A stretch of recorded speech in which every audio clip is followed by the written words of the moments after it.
चला तर मंडळी, मार्गशीर्ष गुरुवार विशेष आज आपण व्हेज थाळी बनवणार आहोत, ज्यात आहे मऊ मऊ असा भात, डाळ, वांगे बटाट्याची भाजी, गरमागरम अशी टम्म फुललेली पुरी, चपाती, त्याचसोबत गोड असं श्रीखंड, 2 ते 3 प्रकारच्या भज्या, अगदी पारंपरिक अशी आजची आपली व्हेज थाळी होणार आहे। हे संपूर्ण स्वयंपाक मी 1 तासात बनवून तयार केलाय। तुम्ही देखील हे करू शकतात।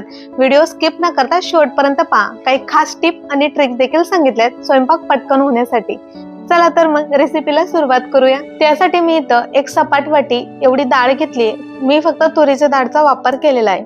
डाळ स्वच्छ 2 ते 3 पाण्याने धुवून घेतलंय आणि कुकरचे जे डबे असतात मी त्या डब्यांमधनं त्यातला 1 डब्यात डाळ लावून घेते। डाळ शिजण्यासाठी मी इथं 1.5 ग्लास एवढा पाणी घातलंय, अर्धी चमची एवढी हळद आणि चवीपुरता मीठ घालून घेतलंय आणि छान मिक्स करून याला बाजूला ठेवूया। दुसऱ्या डब्यात देखील मी 1 वाटी एवढा तांदूळ घेतलेला आहे। हे डब्यांची साईज 5 लिटरच्या कुकर मध्ये येतात एवढी त्याची साईज आहे।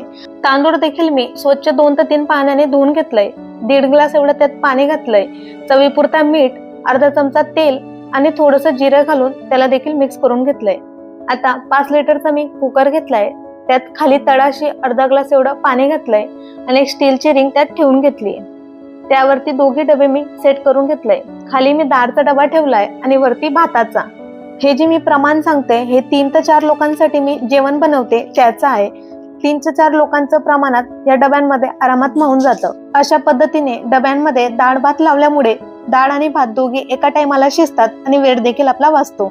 कुकरचं झाकण पॅक लावून आपल्याला 2 ते 3 शिट्ट्या काढून घ्यायच्या आहेत। 3 शिट्टींमध्ये डाळ आणि भात छान मऊ देखील शिजला जातो। आता शिट्ट्या झालेल्या आहेत, कुकरची वाफ निघते तोपर्यंत मी इकडे डाळला फोडणी द्यायला तयारी करते। इथे मी तेल घेतलंय 1 ते 2 चमचे एवढं। बाजूला तेल गरम होतंय तोपर्यंत कुकरची देखील वाफ निघून गेली आहे। भात देखील आपला छान मऊ शिजलेला आहे आणि अगदी दाना दाना मोकळा देखील आहे। भातला मी साईडला काढून घेते। डाळ देखील आपली छान शिजून गेली, तुम्ही बघतच असाल। डाळला देखील मी आता छान रईच्या साहाय्याने घोटून घेते। तेल देखील आपला छान गरम झालंय। 1 चमचा राई, 1 चमचा जिरे छान तडतडलं की लगेचच मी त्यात 5 ते 6 कढीपत्त्याची पानं, 1 कट केलेला हिरवा मिरची आणि 4 ते 5 लसूण पाकड्या कट करून घेतलेल्या आहेत। लसूण मिरची छान परतवून झालं, लगेच मी तिथं 1 मीडियम साईजचा टोमॅटो बारीक कट करून घातलेला आहे। टोमॅटो घालून देखील 2 ते 3 मिनिटांपर्यंत परतवून घ्यायचंय।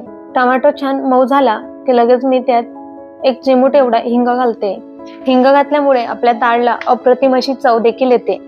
छान खमंग फोडणी बसली की शिजवलेली डाळ मध्ये हवं तेवढं पाणी टाकून लगेचच आपण डाळला फोडणीत टाकून घेऊया। डाळ फोडणीत टाकल्यानंतर पुन्हा 2 ते 3 मिनिटांपर्यंत मिक्स करून घ्यायचंय आणि डाळला छान 1 ते 2 उकळी येऊ द्यायची। आपल्या डाळला छान उकळी देखील आलेली आहे, त्यात कट केलेला हिरवा कोथिंबीर टाकून पुन्हा 1 उकळी आल्यानंतर गॅस बंद करून डाळ साईडला ठेवून घेते। तुम्ही हवं असल्यास डाळला न फोडणी देता साधी डाळ देखील बनवली तरी देखील चालेल, त्यातनं अजून जास्त वेळ वाचेल। आता आपण भाजी करायला घेऊया। त्यासाठी मी कढईमध्ये 3 ते 4 चमचे एवढं तेल घातलेलं आहे। त्याचसोबत अर्धी चमची जिरा, अर्धी चमची राई छान तडतडलं की लगेच त्यात कढीपत्ता, 1 लांब उभा चिरलेला कांदा, थोडा हिंग आणि त्याचसोबत 2 ते 3 चमचे एवढं ठेचलेला आलं लसूण घातलेलं आहे। तुम्ही याऐवजी आलं लसणाची पेस्ट देखील घातली तरी देखील चालेल। कांदा छान 2 ते 3 मिनिटं परतवून मऊ झाला की लगेचच त्यात 1 मोठी साईजचा टोमॅटो बारीक कट करून देखील घातलाय। आपण या भाजीमध्ये कुठल्याही प्रकारचं वाटण देखील वापरणार नाही आहोत आणि मसाले देखील जास्त घालणार नाही आहोत। टोमॅटो घातल्यानंतर लगेचच आपण त्यात मीठ घालायचंय चवीपुरता। मीठ घातल्यामुळे आपले टमाटे आणि कांदे पटकन शिजायला मदत होते। कांदे टोमॅटो छान शिजून झाले की लगेच आपण त्यात सुके मसाले घालूया। सुक्या मसाल्यांमध्ये मी 2 चमचे मिरची पावडर, 2 चमचे धना पावडर, 1 चमचा हळदी पावडर आणि 2 चमचे एवढा लाल काश्मीरी मिरची पावडर घातली, भाजीला छान रंग येण्यासाठी। मसाले कांदा टमाट्यांमध्ये 2 ते 3 मिनिटांपर्यंत छान परतवून घ्यायचे। मसाले परतून झाले की लगेच त्यात लांब चिरलेले वांगे आणि बटाटे घातले। आपण वांगे बटाट्याची अगदी सुकी भाजी करणार आहोत, यात पाण्याचा अजिबात वापर करायचा नाहीये। तेल आणि मसाल्यांमध्ये त्याला झाकण झाकून 3 ते 4 मिनिटांपर्यंत शिजू देऊया। आपली भाजी शिजते तोपर्यंत आपण दुसरीकडे पुरी बनवण्यासाठी कणिक मळायला घेऊया। मी इथं 3 कप एवढं गव्हाचं पीठ घेतलंय, त्यात चवीपुरता मीठ घालते आणि 1 चमचा एवढा ओवा हाताने क्रश करून घालते। हे पुडींचं प्रमाण देखील 3 ते 4 लोकांसाठी आहे. थोडं थोडं पाणी घालत छान आपल्याला कणिक मळून घ्यायची. ही कणिक मळताना चपातीच्या कणकेपेक्षा थोडं घट्ट आपल्याला कणिक मळून घ्यायची, म्हणजे पुड्या देखील छान आपल्या टम्म फुलतात आणि जास्त वेळपर्यंत मऊ देखील राहतात. ओवा घातल्यामुळे ज्यांना ऍसिडिटीचा त्रास होतो तळण खाल्ल्यानंतर तो होत नाही, त्यासाठी आपण थोड्या ओवा घातलेल्या आहेत. आता आपली कणिक मळून झालेली आहे. त्याचे छोटे छोटे पेढ्या एवढे आपल्याला गोळ्या तयार करून घ्यायचे. मी इथं तुम्हाला 2 ते 3 गोळे बनवून दाखवते. आता आपण पुडी लाटायला घेऊया. पोरपाटाला मी छान तेल लावून घेतलंय आणि आपल्याला मीडियम साईजची छोट्या छोट्या पुड्या लाटून घ्यायच्यात. पुडी लाटताना जास्त जाड देखील नाही आणि जास्त पातळ देखील लाटायची नाहीये.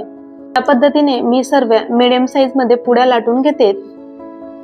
आपल्या पुड्या छान लाटून झालेल्या आहेत. आपण आता भाजी एकदा चेक करून बघूया. भाजीला छान तेल देखील सुटलेलं आहे. वांगे बटाटे देखील 50 ते 60% एवढे शिजून गेलेत. आपण आता त्यांना पूर्ण शिजण्यासाठी पुन्हा झाकण झाकून 4 ते 5 मिनिटापर्यंत शिजू देऊया. दुसरीकडे आपण कढईमध्ये लागेल तेवढं तेल टाकून तेल गरम करून घेऊया. तेल छान गरम झालं की लगेच आपण त्यात पुरी टाकून तळून घेऊया. पुरी टाकल्या लगेच छान वरती टम्म फुलून आलेली आहे. पुरीला रंग देखील छान आलेला आहे, गोल्डन ब्राऊन. हलका गुलाबी रंग येईपर्यंत सर्व पुड्या आपल्याला छान तळून घ्यायचे, म्हणजे त्या आतमधनं देखील छान तळून होतात, कच्चे अजिबात लागत नाही. याच पद्धतीने मी सर्व पुऱ्या तळून घेणार आहे. इथं मी सर्व पुऱ्या तळून घेतलेल्या आहेत. आता आपण भाजी देखील चेक करून घेऊया. झाकण खोलून बघतोय तर अशी आपली चमचमीत अशी वांग्या बटाट्याची सुकी भाजी देखील तयार आहे. मी चमच्याच्या सहाय्याने बटाटा तोडून बघितला तर अगदी सहजच बटाटा तुटतोय, म्हणजे आपली भाजी देखील छान पद्धतीने शिजून झाली. त्यात थोडासा कट केलेला कोथिंबीर घालून आपली भाजी अगदी तयार आहे. गॅस बंद करून भाजी साईडला ठेवून घेऊ. आता आपण भजी करायला घेऊया. त्यासाठी मी एका बाउलमध्ये 2 कप एवढं बेसन पीठ घेतलंय. त्यात चवीपुरता मीठ, हाफ टीस्पून एवढी हळद आणि 1 चमचा एवढं धना पावडर घालते.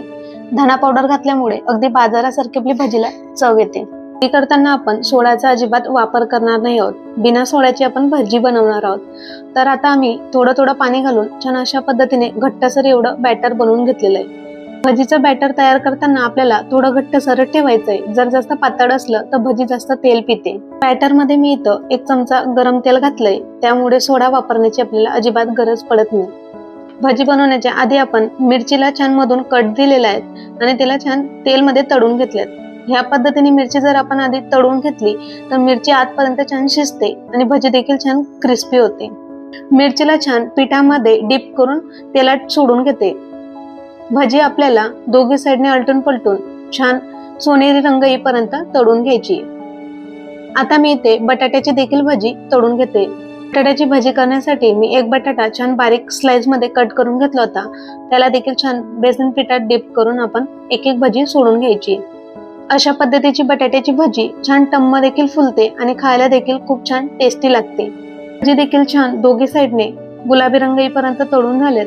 आता मी इथं कांदा आणि मिरचीची भजी काढून घेते. कांदा भजी करण्यासाठी मी इथं कांदा छान बारीक स्लाइस मध्ये कट करून घेतलाय आणि त्यात 1 हिरवी मिरची कट करून घातलेली आहे. कांदा भजी देखील आपल्याला दोघी साईडने अलटून पलटून छान गोल्डन रंग येईपर्यंत तळून घ्यायचे आहेत. तुमच्याकडे वेळ कमी असेल किंवा जास्त लोकांचा स्वयंपाक करायचा असेल तर तुम्ही कुठल्याही एक भजीचा प्रकार केला तरी देखील चालेल. आता इथे मी चपाती देखील भाजून घेते. चपातीसाठी जे पुरीसाठी मी कणिक मळलं होतं त्याच्यातनंच मी चपात्या देखील बनवून घेणार आहे. तुम्ही हवं असल्यास चपातीसाठी वेगळं पीठ मळलं तरी देखील चालेल. आमच्या घरात चपातीमध्ये मीठ टाकूनच बनवतात आणि पुरीमध्ये देखील मीठ टाकतात, म्हणून मी एकाच पिठाच्या पुरी आणि चपाती देखील बनवून घेतलेल्या आहेत. चपाती देखील छान दोघी साईडने भाजून झाली आहे आणि गॅसवरती टाकल्यावर छान टम्म देखील फुलून आलेली आहे. याच पद्धतीने मी सर्व चपात्या बनवून घेतलेल्या आहेत. तुम्ही याला चपाती म्हणा किंवा फुलके दोघेही चालेल. तर तयार आहे आपली मार्गशीर्ष गुरुवार विशेष अशी व्हेज थाळी. पारंपरिक तेवढीच चविष्ट आणि टेस्टी देखील. 1 तासाच्या आत व्हेज थाळी बनवून तयार आहे. तुम्ही देखील या गुरुवारी ही थाळी ट्राय करा. कशी झाली मला नक्की कमेंट मध्ये कळवा. रेसिपी आवडल्यास लाईक करा, शेअर करा. चॅनलवर जर नवीन असाल तर चॅनलला सबस्क्राईब करायला विसरू नका. भेटूया अशा छानशा पारंपरिक रेसिपी सोबत.